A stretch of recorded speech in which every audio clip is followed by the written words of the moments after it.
एक समय की बात है, रात का समय था। किसी के घर में से किसी औरत के चीखने चिल्लाने की आवाजें आ रही थी। वो घर एक रेखा नाम की औरत का था। वो अपनी सास और पति से रो रो कर कह रही थी, मुझे मत मारो, मुझे मत मारो, इसमें मेरा क्या दोष कि मैं माँ नहीं बन सकती। और किसका दोष है? तू हमें एक बच्चा तो दे नहीं सकती, तेरा क्या हम अचार डालेंगे? तू एक बांझ है, चली जा हमारे घर से। माँ जी, मैं कहाँ जाऊंगी, मेरा है ही कौन, मुझे घर से मत निकालो। तभी रेखा का पति अजय अपनी माँ को कहता है, माँ ये ऐसे नहीं मानेगी, इसे तो मैं ऐसा मजा चखाऊंगा कि जिंदगी भर याद रखेगी। इतना कहकर अजय अपनी बेल्ट निकाल कर रेखा को जोर जोर से मारने लगता है। उसकी बेल्ट की मार से रेखा चीखने लगती है, छोड़ दो मुझे, मत मारो। अरे जालिमो, मैंने तुम्हारा क्या बिगाड़ा है जो तुम मुझे इतनी बेरहमी से मार रहे हो? और मार इसे, तभी जाएगी ये इस घर से। माँ जी, मुझे रहने दो, इस घर में एक कोने में पड़ी रहूंगी, मुझे मत निकालो। तू इस घर से जाएगी तभी तो मैं अपने बेटे की दूसरी शादी करूंगी, फिर मेरी दूसरी बहू हमें इस घर का वारिस देगी। वो तो तू हमें कभी दे नहीं सकती। बड़ी मोटी चमड़ी है इसकी, ये इस घर से जाने का नाम ही नहीं ले रही। मार लो मुझे, जितना चाहे मार लो, पर मैं इस घर से नहीं जाऊंगी। तभी अजय की माँ रेखा से कहती है, ठीक है तो मर, अब मैं अजय की शादी तेरी आंखों के सामने करूंगी। नहीं माँ जी, ऐसा मत करो। अजय की माँ अजय के कान में कहती है, रात को रेखा को मारकर कुएं में फेंक देंगे और किसी को पता भी नहीं चलेगा।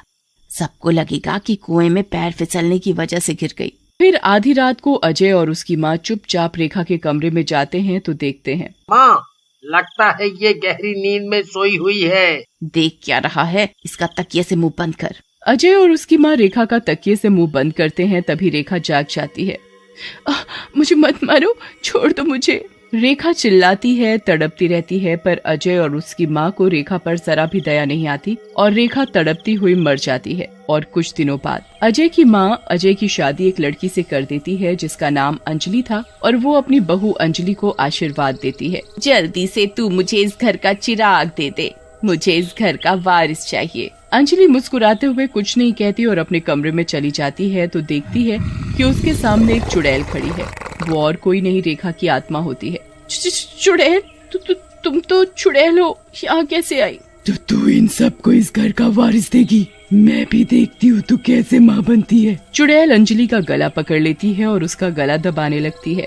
चुड़ैल के ऐसा करने से अंजलि की चीख निकल जाती है, बचाओ, मुझे बचाओ, ये मुझे मार डालेगी। अंजलि की आवाज सुनकर अजय और उसकी माँ दौड़ते हुए अंजलि के पास आते हैं।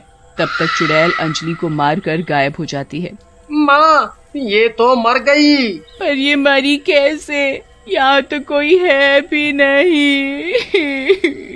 इतना कहकर अजय की माँ रोने लगती है, हाय रे मेरी बहू, अब मुझे इस घर का वारिस कौन देगा? मैं पोते का मुंह कैसे देखूंगी? तभी अजय अपनी माँ को समझाता है, माँ क्या हुआ अगर ये मर गई, मैं और शादी कर लूंगा, तू जरूर पोते का मुंह देखेगी। उन सब की बात चुड़ैल सुन रही होती है। पोते का मुंह, इन्हें इस घर का वारिस चाहिए, ये जिंदा बचेंगे तब ना। ये कहकर वो जोर जोर से हंसने लगती है।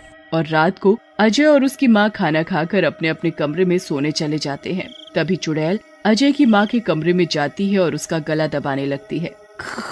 कौन? चुड़ैल, तुम तो रेखा हो, तुम तो मर गई थी। हाँ, मैं मर गई थी, अब तुझे मारने आई हूँ। मुझे मत मारो, मैं तुम्हारे हाथ जोड़ती हूँ, मुझे छोड़ दो। छोड़ दूँ?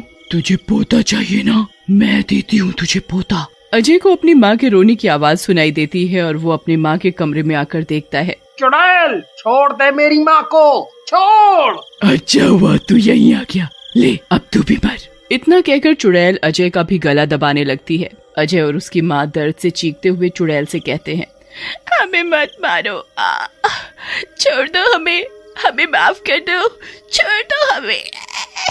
पर चुड़ैल अजय और उसकी माँ की एक नहीं सुनती और उन दोनों को मार देती है और वहाँ से चली जाती है और वो घर खाली पड़ा रह जाता है। कुछ समय बाद विनय और उसकी पत्नी लता अपने 5 साल के बेटे प्रिंस के साथ एक किराए के घर में रहते थे। एक दिन की बात है, विनय अपनी पत्नी को बताता है, लता, मुझे एक बहुत ही अच्छा और बढ़िया घर बड़े ही सस्ते दामों में मिल गया है। अब हमें इस छोटे से घर में नहीं रहना पड़ेगा। ये तो बड़ी ही अच्छी बात है, पर मुझे एक बात समझ में नहीं आ रही कि हमें ये घर इतना सस्ता कैसे मिल गया। अरे ये तो अच्छी बात है कि हमें सस्ता और अच्छा घर मिल गया।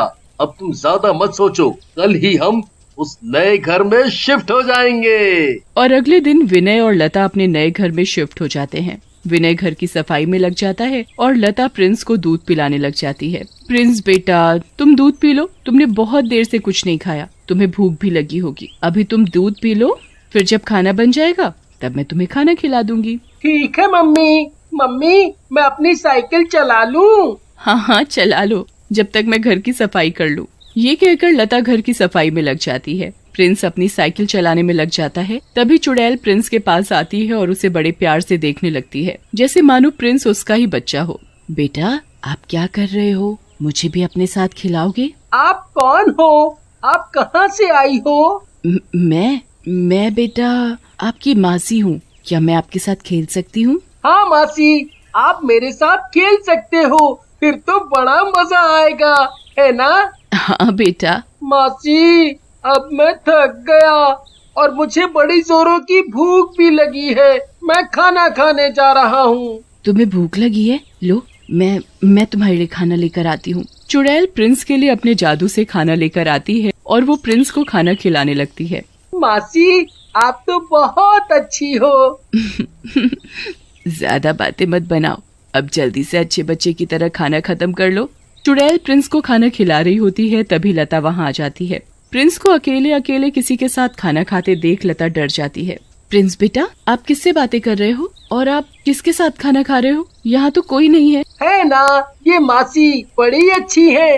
मुझे भूख लग रही थी तो मासी ने ही मुझे खाना खिलाया और वो मेरे साथ खेलती भी है। कहाँ है वो? तभी चुड़ैल अचानक से गायब हो जाती है। अरे, ये मासी तो अभी इधर ही थी, पता नहीं कहाँ गई। लता प्रिंस को इस तरह की बातें करते हुए डर जाती है और वो उसे उठाकर कमरे में ले जाती है और विनय को सब बताती है। अरे, ये सब तुम्हारा वहम होगा। नहीं जी, मुझे ऐसा लगा जैसे प्रिंस के साथ कोई था, पर मुझे वहाँ कोई दिखाई नहीं दिया। मुझे यहाँ कुछ ठीक नहीं लग रहा। तुम बेकार में परेशान हो रही हो, ऐसा कुछ नहीं है, सब ठीक है। देखो, आज मैं बहुत थक गया हूँ, मुझे नींद भी आ रही है, मुझे बड़े जोरों की भूख लगी है। तुम मुझे जल्दी से खाना दे दो, मैं खाना खाकर सोऊंगा। मुझे कल काम पर भी जाना है। विनय लता की बात का बिल्कुल भी विश्वास नहीं करता और वो खाना खाकर सोने चला जाता है। पर लता को तो डर के मारे नींद नहीं आ रही थी और देखते ही देखते सवेरा हो जाता है। विनय तैयार होकर अपने काम पर चला जाता है। लता प्रिंस को कमरे में बिठाकर रसोई में काम करने चली जाती है। तभी चुड़ैल प्रिंस के पास आती है। प्रिंस बेटा, आप कैसे हो? मासी, मेरी अच्छी मासी, आप कहाँ चली गई थी? मैं कब से अकेला खेल रहा हूँ। चुड़ैल प्रिंस को पकड़कर अपनी गोद में बिठा लेती है और उसे बड़ी जोर से गुदगुदी करने लगती है। मासी, मुझे गुली गुली हो रही है, प्लीज प्लीज मत करो। प्रिंस के जोर जोर से हंसने की आवाज सुनकर लता आ जाती है और उसे गोद में उठा लेती है। प्रिंस बेटा, आप किससे बातें कर रहे हो और आप इतनी जोर जोर से क्यों हंस रहे थे? वो मासी मुझे गुल्ली गुल्ली कर रही थी ना। कहाँ है तुम्हारी मासी? प्रिंस चुड़ैल की तरफ हाथ उठाकर कहता है। ये है मासी, और ये बहुत अच्छी है। ये मुझे बहुत प्यार करती है, मेरे साथ खेलती है, मुझे खाना खिलाती है। पर बेटा, यहाँ तो कोई नहीं है। ये तो नहीं, ये बैठी है। लता बुरी तरह डर जाती है और वो प्रिंस को अपनी गोद में उठा लेती है। फिर वो विनय को फोन करके घर बुलाती है। हेलो विनय, आप घर जल्दी आ जाओ और पास वाले मंदिर में जो पुजारी जी हैं उन्हें लेते आना। आखिर बात तो बताओ कि हुआ क्या है। जब आप घर आओगे तब मैं आपको सारी बात बताऊंगी। अभी मैंने आपसे जो बोला है आप वो करो। ठीक है। विनय पुजारी को लेकर घर आता है। लता विनय और पुजारी जी को सारी बात बताती है। ठीक है, समझ गया। हमें घर की शुद्धि करनी पड़ेगी। हमें यहाँ चुड़ैल को बुलाना पड़ेगा और उससे उसके मन की बात पूछनी पड़ेगी। आखिर वो यहाँ क्यों है और ये आपके बेटे को क्यों दिखाई देती है? पुजारी चुड़ैल को मंत्र शक्ति से बुला लेता है। चुड़ैल पुजारी को सारी बात बताती है। पुजारी हवन पूजा करके चुड़ैल की आत्मा को शांति प्राप्त करवा देता है। तब से चुड़ैल विनय के घर से चली जाती है।